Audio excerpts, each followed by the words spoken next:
Ṣé ẹ rí bí mo ti jókòó dà síbi tí mo jókòó sí? Mo wá ń rò pé ní, alágbára kan ò sí o àfi Ọlọ́run. Gbogbo nǹkan tí èèyàn ń ṣe nínú ìrìnàjò ayé kì í ṣe nípa apá àbágbára àbí mímọ̀ ṣe o. Ẹ̀yin náà wo Sámsónì bó ṣe ní agbára tó lágbára. Tá sọ fún wa pé láti inú oyún lágbára yẹn ti wà. Tán ti sọ fún àwọn òbí rẹ̀ pé kí wọ́n má fa irun orí rẹ̀. Ẹ má jà lọ sínú details kan tó bí. Gbogbo la mọ̀ pé alágbára ni Sámsónì. Wọ́n wá lóbìnrin ló ti ṣubú. Ṣé ẹ mọ̀ wípé ní bó ṣe wà yẹn, ó ti kọ́kọ́ fẹ́yàwó. Èyí tó fẹ́ ń ṣu lọ́kà, wọ́n gbà mọ́ lọ. Ó tún relé aṣẹ́wó, wọ́n fẹ́ pa ń bẹ̀. Ó sì jẹ́ olórí odidi ìlú fún 20 ọdún. Jagunjagun ni, alágbára ni, ó lówó, ó ṣe, ó mọ̀. Àmọ́ kò sóbìnrin tó fẹ́ fẹ́. Kò rí ìyàwó fẹ́. Ló ṣe wò wípé nítò irú Dẹ̀láílà yìí, bóyá tó ń bá sì finú hàn, bóyá òun náà ò tún ní sálọ. Ṣé ẹ mọ̀ pé àkọ́kọ́ ó tan Dẹ̀láílà, ẹlẹ́ẹ̀kejì ó tan Dẹ̀láílà. Dẹ̀láílà wá ní ajẹ́pọ̀ ò nífẹ̀ẹ́ òun ní igbá kan àwo kan títí tó fi sọ àṣírí agbára rẹ̀ fún tí wọ́n fi mú tó fi fà láwọn Philistine lọ́wọ́ àǹkó limited. Mo wá wò pé nítò irú inú tó fi hàn Dẹ̀láílà yẹn kì í ṣe pé ó gọ̀ gẹ́gẹ́ bí ọkùnrin. Àmọ́ torí tójú ẹ̀ ti rí látàrí pé afẹ́fẹ́ yàwó. He's a wealthy man o. Ó dẹ̀ ní agbára, ó ṣe, ó mọ̀, Ọlọ́run gan bẹ pẹ̀lú rẹ̀. Gbogbo àkókò ìgbé ayé Sámsónì mi rò pé ó fìgbà kan gbèrè agbára rí pé kí Ọlọ́run fún òun lágbára because there was no place he was praying for power because he was already endowed. Àbí òye wa, ó wá endowed ni, but kò rí ìyàwó fẹ́, ó ní ìpèníjà ìyàwó. Àwọn obìnrin tí ó fẹ́ wọ́n jákulẹ̀ gbogbo ẹ̀ lọ́tùn lósì. Ló wá wò pé ọ̀dọ̀ Dẹ̀láílà yìí wọ́n fàdà gbé ètò rọ̀ sí. Dẹ̀láílà sì rè àwọn ọ̀tẹ́ ẹ̀ ní rán sí. Ló fi rí àwọn ìṣubú yẹn over and over and over again. Ìmọ̀ ń ṣẹlẹ̀ sọ́kùnrin bẹ́ẹ̀ náà, ìmọ̀ ń ṣẹlẹ̀ sóbìnrin bẹ́ẹ̀ náà. Kì í ṣe pé bóyá ó ya aláìda àbí ẹni tí ó lè paramọ́ àbí oníṣekúṣe. As a matter of fact, àwọn obìnrin míì gan wà torí pé àìfẹ́ ṣe zìnà wọn ni wọ́n ṣe ń tán rí márì. Ọkùnrin míì náà wà bẹ́ẹ̀ tó jẹ́ pé àìfẹ́ ṣe zìnà ló ṣe wò pé instead tó ń fi mọ kóbìnrin jóun kú fẹ́ yàwó. So àwọn míì wà bá ń tán yìí ní lọ́ọ̀kì. So fẹ́ pé bọ́n ṣe wà òkè tán dá Ọlọ́run nìkan ló pé tán wọn náà lálébù tí wọn bẹ̀ tí bọ́lọ̀ ń ṣe bùn wọ́n wà tó wọ́n ní lọ́ọ̀kì obìnrin. Bẹ́ẹ̀ ọlá pé àwọn ọkùnrin kì í sábà hàn lára wọn. Ọkùnrin míì tó bá ti rí ìṣubú lẹ́ẹ̀kan báyìí yóò wò pé òun ò ráyè fẹ́yàwó sílé mọ́, yóò bá mọ bẹ́ẹ̀ bò lọ, yóò mọ bẹ́ẹ̀ bò ní anything ní kò ní fẹ́yàwó sílé, yóò mọ break àti àwọn èèyàn, yóò mọ misbehave sáwọn obìnrin lọ because ó feel pé tàkọ́kọ́ yẹn ti kóun lọ́gbọ́n so òun ò gbìyànjú mọ́. Mo kàn wá wo ìgbé ayé Sámsónì pé ṣó wá gọ̀ ni? Kò gọ̀. Experience tó ti ní látàrí pé afẹ́fẹ́ yàwó. Àwọn tán ló lọ ilé aṣẹ́wó kò ń ṣe pé ó lọ bẹ̀ láti lọ ṣe zìnà o.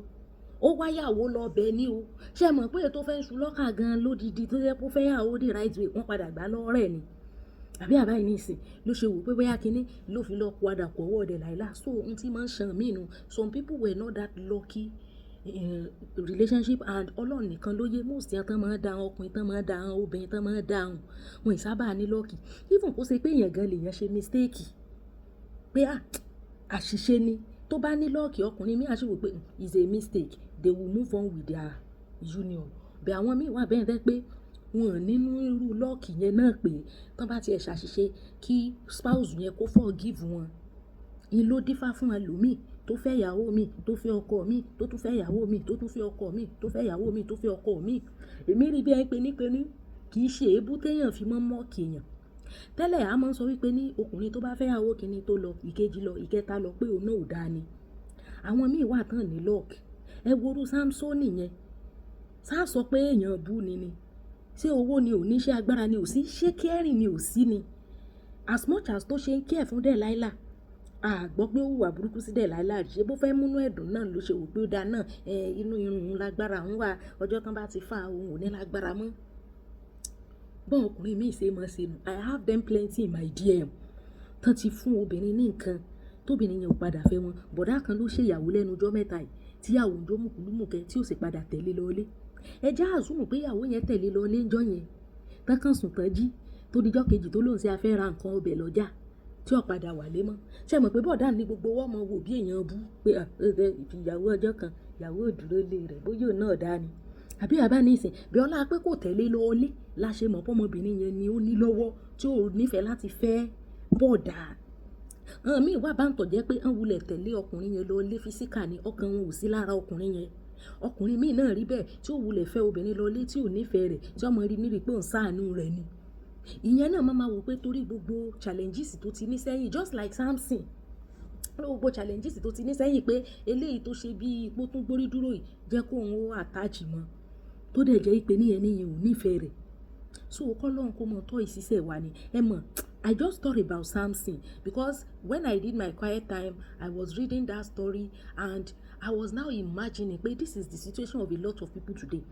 As strong and powerful as Samson is, àwọn ọkùnrin míì wà bẹ́ẹ̀, obìnrin míì náà wà bẹ́ẹ̀, very strong, industrious, beautiful, talented and all of that bẹ́ẹ̀ tán ní lọ́ọ̀kì pé à ń fẹ́ ọkọ. Àwọn ọkùnrin míì náà wà bẹ́ẹ̀ tán ní lọ́ọ̀kì pé à ń fẹ́ ìyàwó. So ìní máa fà á. So and this part of the world a máa bá a ṣe rate ìgbéyàwó sí yàtọ̀ fún tí personal conviction bá wò pé tó òun gbé ìgbé ayé ìsẹ̀mí òun. Ṣùgbọ́n tó bá jẹ́ the way tá a ṣe rate ìyàwó ni kò sẹ́ni tí ó fẹ́ dúró pé òun ò ní rí marry. Ìní máa fà á. So most àwọn tó yẹ pé wọ́n ti bímọ sóríṣi ọ̀nà yẹn gaskiya kì í ṣẹ̀bi many of them are just victim of circumstance. Imagine ọmọ tán bí tẹ́pẹ́ láti ìgbà tán ti bí ní paternity complaint ti wà. Bàbá ti lóun kọ́ lóun bí, ìyá níwọ lọ bí, tàbí ọmọ tí ìyá ẹ̀ lóyún ẹ̀ tí ìyá ẹ̀ bí tí ò mẹ́ni tó fún lóyún bóyá àti ẹ máa ń ṣòwò nàbí tọmọ yẹn wá rárá kà tí ń rárá kà. Ẹ lè fi irú ọmọ yẹn wé ẹni tó dàgbà sábẹ́ òbí. Ìyá, bàbá, ẹ̀gbọ́n, gbogbo àwọn àgbàlagbà téèyàn lè fọ̀rọ̀ lọ tán ń wo àlàáfíà èèyàn tán ń béèrè èèyàn sálàáfíà lọ́wọ́ ẹ wá gbà o gbowó yìí o kò support tó ń ṣe o. A lè fi irú ìyẹn wé ẹni tí kò lédè sí ẹlòmíì ò lédè sí. Pé bóyá ìyá àti bàbá ẹ̀ náà it is well náà ni jọ ìjànà máa jà so kò sí àlàáfíà nínú ilé yẹn. Irú ọmọ tó bá grow sírú atmosphere tí àlàáfíà wà ọkàn rẹ̀ abalẹ̀ àti kàwé ọkàn rẹ̀ abalẹ̀ àti make decision gbogbo ohun tó fẹ́ lábẹ́ ìtẹ́lọ́rùn lọ rí tí ìtẹ́lọ́rùn dẹ̀ kún fún ọ. O lè fi wé ẹni tó ṣe wípé bóyá ọ̀la ni school fees máa close ìwòye ni kò tí ì rí ibi tí ó ti rówó school san. Irú yẹn tán bá fi lọ̀kulọ̀ lọ orí ọ̀fẹ́ Ọlọ́run nìkan ló máa tèkì tí ó fi ní ṣubú.